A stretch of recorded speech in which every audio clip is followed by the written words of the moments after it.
It's not that this is a bad story, it's that it's barely a story at all. Welcome to the Time Treadmill. I'm Ron, and these are my sweaty thoughts about Doctor Who.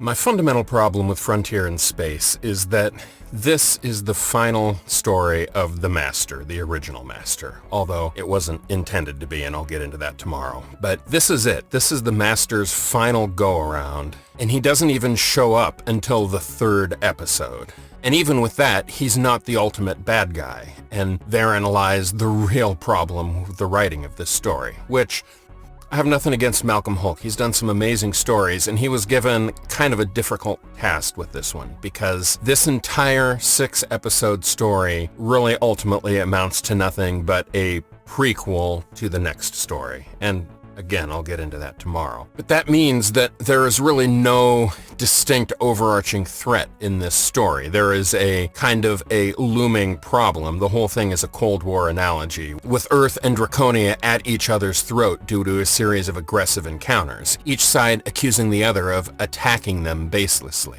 And so, of course, there is a third party behind the scenes that is pushing the conflict and hoping to set the two against each other to create chaos and then reap the benefits of the wreckage that ensues. And who that third party is pretty much given away in the first episode by the mere presence of the Ogrons, even though the Doctor tries to throw off that scent and say, oh, well, no, the Ogrons are mercenaries, they work for anyone. But the only time the Ogrons have appeared before has been of the servants of the Daleks. And so from the very first episode, the strong presumption on the viewer has to be that ultimately the Daleks are going to be behind this. So, yeah, it's a bit of a swerve when the Master shows up in the third episode, I guess.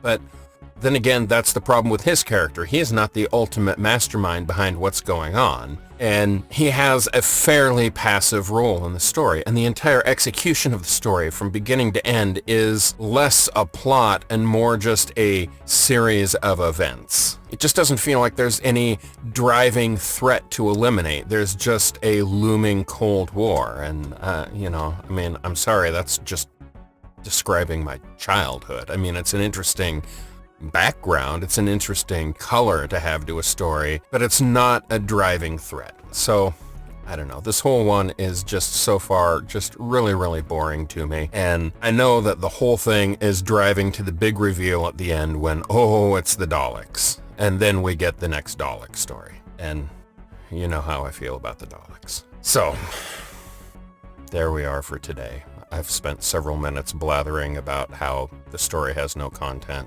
and this episode has no content.